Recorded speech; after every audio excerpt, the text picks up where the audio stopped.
برابر والوں کا دروازہ کھٹکھٹایا تو ایک خاتون نکلی جنہوں نے سبحان کو ناصر کا انتقال کے بارے میں بتایا۔ فلیٹ کی چابی سبحان کو تھما دی۔ ناصر کی موت کی خبر سن کر اسے حیرت کا جھٹکا تو لگا ہی، دلی طور پر افسوس بھی ہوا۔ یہ تو اس کے وہم و گمان میں بھی نہیں تھا کہ اس کے پیچھے اتنا کچھ ہو گیا ہوگا۔ اب اسے رہ رہ کر سیرت کا خیال آنے لگا، نہ جانے اس نے کیسے اپنے آپ کو سنبھالا ہوگا، کیسے اتنا سب کچھ خود اکیلے کیا ہوگا۔ وہ اسے اس طرح چھوڑ کر کہاں چلی گئی؟ یقیناً اپنے پرانے فلیٹ میں۔ سبحان خود سے سوال کر کے خود ہی جواب دیا، اپنی کار کی طرف بڑھا، اور اگر وہ وہاں بھی نہیں ہوئی تو یہ سوچ آتے ہی اسے ہوا میں آکسیجن کم ہوتی محسوس ہوئی، جیسے اب اس کا سانس بند ہو جائے گا۔ ایک دفعہ پھر سے نہیں کھو سکتا اسے۔ ڈرائیونگ سیٹ پر بیٹھ کر اس نے تیزی سے کار فلیٹ سے باہر نکالی اور اب وہ جلد سے جلد سیرت کے پاس پہنچنا چاہتا تھا۔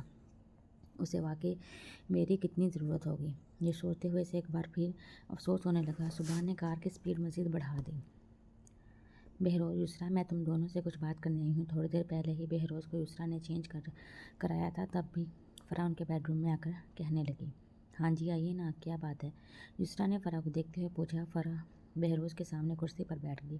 آج صبح ہی عاشر کے کہنے پر وہ یہ بات ان دونوں سے کرنے آئی تھی۔ اس نے بات کا آغاز کیا، ویسے تو نہ ہی یہ وقت ہے نہ ہی موقع، پلیز تم دونوں میری بات کو غلط معنوں میں مت لینا، میں رنم کو اپنے عاشر کے لیے مانگنا چاہتی ہوں۔ فرح کی بات پر یسریٰ نے بہروز کو دیکھا، جبکہ بہروز فرح کے آگے بولنے کا انتظار کرنے لگا۔ دیکھو، زندگی موت کا کبھی بھی کسی کا بھی بھروسہ نہیں ہوتا۔ معلوم نہیں آج میں تمہارے سامنے بیٹھی ہوں، کل کو اس دنیا میں موجود ہوں یا نہ ہوں۔ اب بیٹھے بیٹھائے بہروز کے لیے کس نے ایسا سوچا تھا کہ وہ اس طرح سے بستر سے لگ جائے گا؟ انشاءاللہ اللہ پاک تمہیں جلد سے حیاب کرے۔ سچے دل سے تمہارے لیے دعا گو ہوں۔ مگر بہروز، کیا یہ ضروری نہیں کہ ہم اپنے بچوں کی خوشیاں اپنی آنکھوں کے سامنے دیکھ لیں؟ کون سا اب ہمارے بچے بچے رہے ہیں، بالغ اور باشعور ہو چلے ہیں؟ ان کے بالغ ہونے پر والدین کے لیے بھی ضروری ہو جاتا ہے کہ وہ اپنی زندگی میں ہی اپنے فرض سے سبکدوش ہو جائیں۔ فرح نے بہروز کو دیکھتے ہوئے کہا تو بہروز کی آنکھیں بھرنے لگی۔ جب سے وہ پیرالائز ہوا تھا تب سے شاید اس کا دل بھی کمزور ہو گیا تھا۔ باجی، یہ آپ کس قسم کی باتیں کر رہی ہیں؟ یہ واقعی نہ کوئی موقع ہے نہ ہی وقت ان باتوں کا، اور بہروز کو کچھ نہیں ہوا ہے، وہ ٹھیک ہو جائیں گے انشاءاللہ، یسریٰ نے فرح کو جواب دیا۔ باجی ٹھیک بول رہی ہیں، بہروز نے یسریٰ کو دیکھتے ہوئے کہا۔ وہ تھوڑا اٹک کر بولنے لگا تھا کیونکہ ابھی اسے بولنے میں وقت دقت ہوتی تھی۔ یسریٰ، میں تمہاری بہن ہوں، مجھے یا میری بات کو تم غلط معنوں میں مت لو۔ ٹھنڈے دل سے سوچو، کل ہی سبحان نے کہا ہے کہ وہ انم کو تمہارے پاس لے آئے گا۔ تم دونوں ایک بیٹی کے نہیں 2 بیٹیوں کے باپ ہو، سمجھو 2 بیٹیوں کی ذمہ داری ہے تم دونوں پر، اور انم کو تو میں نے بچپن سے ہی عاشر کے لیے سوچا ہوا تھا۔ سب سے بڑی بات مجھے غفران نے بولا ہے کہ رشتے کی بات کر کے آنا، پھر بھی کوئی زور زبردستی نہیں، ماں باپ ہو تم رنم کے، اس لیے سوچ سمجھ کر، رنم کی مرضی جان کر، سبحان سے مشورہ کر کے جو بھی تم دونوں کا فیصلہ ہو مجھے فون پر آگاہ کر دینا۔ میں اور عاشر آج شام کو ہی نکل رہے ہیں، اور کبھی تم دونوں اپنے آپ کو تنہا تصور نہیں کرنا۔ فرح بڑے صباؤ سے بات کرتے ہوئے ان دونوں کے لیے سوچوں کے نظر کھول کر خود ان کے کمرے سے چلی گئی۔ یسریٰ کو فرح کی بات پسند نہیں آئی، اور جب اسے معلوم ہوا کہ ایسا غفران بھائی کی خواہش ہے تو اس کے پیچھے اس بات مطلب کو بھی اچھی طرح سمجھ گئی۔ چند دن پہلے جب وہ فرح کی طرف رہنے کے لیے گئی تھی، کیسے غفران بھائی تن سے گفتگو کر رہے تھے، بہروز کے پاس پیسے، جائیداد اور شو روم کا بار بار پوچھ رہے تھے، اپنی غریبی و تنگ دستی کا رونا رو رہے تھے۔ غفران فطرتاً ناشکرا انسان تھا، اس کی عادت سے نہ صرف گھر والے بلکہ پورا خاندان بھی واقف تھا۔ یسریٰ نے سر جھٹک کر سوچا۔ عاشر یسریٰ کا بھانجا تھا، مگر اس نے رنم کے ساتھ عاشر کو بالکل نہیں سوچا تھا، جبکہ دوسری طرف فرح کی باتیں سن کر بہروز ایسا سوچنے لگا، آخر وہ کیوں اتنی دی مول تھی کہ ہر کوئی اسے چھوڑ کر چلا جاتا تھا۔ آج اس کے باپ کو مرے ہوئے 3را دن تھا، وہ بھی اسے اس بھری دنیا میں اکیلا چھوڑ کر چلا گیا تھا۔ افسردگی سے سیرت نے سوچتے ہوئے اپنا سر دوبارہ گھٹنوں میں ٹکا دیا۔ برابر والے فلیٹ سے آ کر فاطمہ کا بیٹا اسے چاول سے بھرے پلیٹ دے گیا تھا، مگر سیرت کی بھوک کو مرے ہوئے 3 دن بھی ہو چکے تھے، کیونکہ اب کھلانے والا کوئی موجود نہیں تھا۔ باہر کا دروازہ کھلا تو سیرت نے سر اٹھا کر آنے والے کو دیکھا۔ سبحان نے سیرت کو وہاں دیکھا تو اس کی جان میں جان آئی۔ دروازہ ایسے ہی کھلا چھوڑ دیا، لاک کیوں نہیں کیا؟ سبحان کو سمجھ میں نہیں آیا کہ وہ بات کا آغاز کیسے کرے، مگر کچھ نہ کچھ تو کہنا تھا، اس لیے دروازہ لاک نہ کرنے کا پوچھ بیٹھا، یہاں کون آئے گا؟ کوئی چور تو آنے سے رہا ہے ہی کیا اس فلیٹ میں چرانے کو؟ سیرت نے تلخی سے سبحان کو دیکھ کر کہا، معلوم نہیں وہ ہر بار کیوں اس کے سامنے آ جاتا تھا؟ ابھی معلوم ہوا تمہارے ابا کا، مجھے افسوس ہے کہ میں نہیں آ سکا۔ سبحان نے سیرت کی سرخ آنکھوں کو دیکھ کر کہا، شاید تھوڑی دیر پہلے کافی رو چکی تھی، تم ابھی بھی کیوں آئے ہو؟ کر لیا نا افسوس، اب جاؤ یہاں سے۔ سیرت تلخی سے کہتی ہوئی اٹھ کھڑی ہوئی، مگر سبحان نے اس کی بات کا برا مانے بغیر اسے اپنے گلے سے لگا لیا۔ گلے لگنے کی دیر تھی۔ سیرت اب دوبارہ سبحان کے گلے لگ کر زاروں کی تار رونے لگ گئی۔ ایک ہاتھ سے اس کا سر تھپکتا، دوسرا ہاتھ اس کی کمر کے گر لپیٹے سبحان اسے دلاسا دینے لگا۔ کافی دیر رونے کے بعد جب سیرت کو تھوڑا صبر آیا تو وہ سبحان سے الگ ہوئی۔ اپنے گھر سے کیوں واپس آ گئی تھی؟ سبحان اب نرمی سے اسے پوچھ رہا تھا۔ کیا کرتی وہاں رہ کر، بچہ ہی کیا تھا وہاں؟ سیرت نے پلنگ پر بیٹھ کر جواب دیا۔ میں تمہیں لینے آیا ہوں، اب میرے ساتھ میرے گھر چلو۔ سبحان نے اسے دیکھ کر کہا، کون سا گھر؟ میرا گھر یہی ہے اور میں یہی رہوں گی، تمہارے ساتھ میں کہیں نہیں جانے والی۔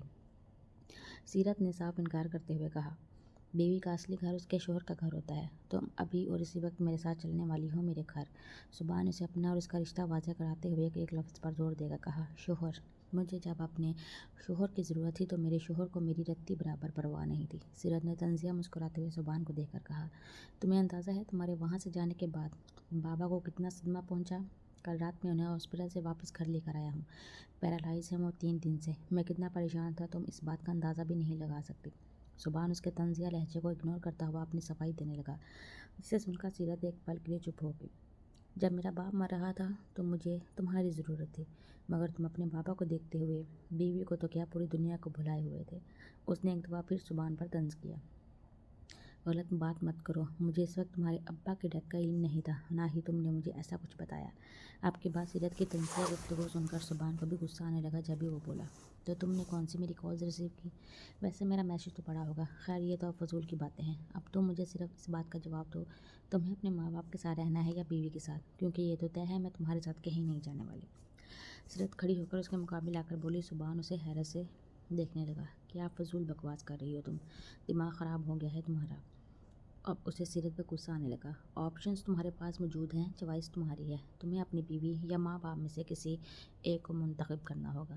سیرت کندھے جھکا کر بولی، میں اپنی فیملی کو نہ کسی کے پیچھے اگنور کر سکتا ہوں نہ چھوڑ سکتا ہوں، اور تم بھی اب اس فیملی کا حصہ ہو، اس لیے یہ بچکانہ اور بیوقوفانہ باتیں مجھ سے نہیں کرو اور چپ کر کے میرے ساتھ ابھی اور اسی وقت چلو۔ ساری نرمی کو ایک طرف رکھ کر سبحان نے اپنی سیرت کا بازو پکڑا، جسے سیرت نے فوراً جھٹک دیا۔ میں یہاں سے کہیں نہیں جانے والی اور تم میرے ساتھ زبردستی نہیں کر سکتے، سیرت نے بھی سخت لہجے میں کہا تو سبحان نے غصہ کنٹرول کر کے اپنے لب بھینچے۔ وہ میرے ماں باپ ہیں، نہ میں انہیں چھوڑ سکتا ہوں نہ تمہیں، اور رہی بات زبردستی کی تو بیوی ہو تم، میری حق رکھتا ہوں تم پر، سیدھی شرافت سے میرے ساتھ چلو، مجھے سختی کرنے پر مجبور مت کرنا۔ سبحان اس کو وارن کرتا ہوا اس کا بازو تھامے باہر نکلنے لگا۔ سیرت کا رونا مزاحمت کرنا سب کچھ اگنور کرتا ہوا اسے گاڑی میں بٹھا کر سبحان نے گاڑی سٹارٹ کر دی۔ میں امید کروں گا کہ اب کی بار تمہارے الفاظ ماما بابا یا رنم کے لیے دکھ یا دل آزاری کا سبب نہیں بنے، ٹھیک ہے؟ تم انہیں اپنے ماں باپ کے طور پر قبول نہیں کر سکتی، مگر تمہیں ان سب کو میری فیملی کے طور پر ایکسیپٹ کرنا ہوگا، اور مجھے امید ہے تم مجھے مایوس ہرگز نہیں کرو گی۔ سبحان نے کار پار کرتے ہوئے سیرت کو دیکھ کر کہا۔ آج اس نے اپنی طبیعت کے برخلاف جا کر سیرت کو غصے میں زبردستی اپنے ساتھ گھر لے کر آیا تھا۔ اگر وہ آج ایسا نہیں کرتا تو پھر سیرت اس کے ساتھ کبھی بھی چلنے کو تیار نہیں ہوتی، اور ڈرائیونگ کے دوران ہی اس نے سیرت کو یہ ساری حقیقت بتا دی کہ وہ کس طرح بہروز اور یسریٰ سے جدا ہوئی، مگر سیرت کی خاموشی سے وہ یہ اندازہ نہیں لگا سکا کہ وہ اس بات کو کس حد تک سمجھ پائی ہے۔ یہ سارے واقعے میں یسریٰ اور بہروز کی کہیں کوئی غلطی نہیں۔ سبحان نے اپنی بات مکمل کر کے گاڑی سے باہر نکل کر سیرت کی طرف کا دروازہ کھولا تو سیرت سبحان کو دیکھنے لگی۔ سبحان نے آگے بڑھ کر سیرت کا ہاتھ پکڑ کر اسے کار سے باہر نکالا تو وہ سبحان کا ہاتھ جھٹک کر خود گھر کے اندر جانے لگی۔ سبحان اسے کچھ کہے بغیر اپنا سر نفی میں ہلا کر اس کے پیچھے گھر کے اندر چلا گیا۔ اپنے روم کی کھڑکی سے سگریٹ پیتے ہوئے کشان نے یہ منظر دیکھا تو اس کے چہرے پر مسکراہٹ آئی۔ واہ کیا بات ہے، سیرت بی بی کے کارنامے دیکھو اور ان کی اکڑ دیکھو، اور ایک ہمارے بھائی صاحب ہیں، ان کا عہدہ دیکھو اور ان کی حالت دیکھو، کچھ نہیں بن سکتا سو بھی تمہارا۔ کشان نے خود سے باتیں کرتے ہوئے سگریٹ کا ٹکڑا کھڑکی سے باہر پھینکا، کھڑکی کے پردے برابر کرتا ہوا اپنے روم سے نکل کر سبحان کے پاس چلا گیا۔ تم آ گئی واپس میری جان، اب کہیں نہیں جانا، دیکھو تمہارے بابا تمہارا دوبارہ جانا برداشت نہیں کر سکیں، اور کیا حالت ہوگی ان کی، اگر اب کی بار تم ہمیں چھوڑ کر گئی تو میرا دل بند ہو جائے گا۔ یسریٰ سیرت کو گلے سے لگا کر روتے ہوئے اسے کہنے لگی۔ سیرت چپ کر کے کھڑی رہی، اس نے آگے سے کوئی جواب نہیں دیا تو سبحان نے یسریٰ کو شانوں سے تھام کر سیرت سے الگ کیا۔ کیسی باتیں کر رہی ہیں آپ ماما، میرا اور رنم کا بھی کچھ خیال کریں، رہی آپ کی ان صاحبزاد کی بات تو اب یہ ہمیشہ آپ کے پاس رہے گی، اس کی فکر نہیں کریں۔ یسریٰ کو بہلاتے ہوئے اس نے سیرت کو دیکھ کر کہا۔ سبحان کی بات پر سیرت بھی اسے دیکھنے لگی۔ آپی، رنم اپنے روم سے نکل کر ہال میں آئی، وہاں سیرت کو دیکھ کر اس کے پاس جا کر رکی۔ دونوں ہی ایک دوسرے کو دیکھ رہی تھی۔ جب وہ دونوں ایک دوسرے سے پہلی دفعہ ہائی وے پر ملی تھی تب ان دونوں میں سے کسی ایک کو بھی خبر نہیں تھی کہ ان دونوں کا آپس میں کتنا گہرا رشتہ ہے۔ سیرت رنم کو دیکھ کر ہلکا سا مسکرائی۔ یقیناً پچھلی بار کا رویہ تھا جو رنم اس کے قریب آنے سے روک رہا تھا، مگر سیرت کے اسمائل دینے پر رنم آگے بڑھ کر اس کے گلے لگ گئی۔ یسریٰ کے مقابلے میں سیرت رنم سے خوش ہو کر ملی۔ اس کو نہیں معلوم تھا یہ خوبصورت سی لڑکی اس کی سگی بہن ہے۔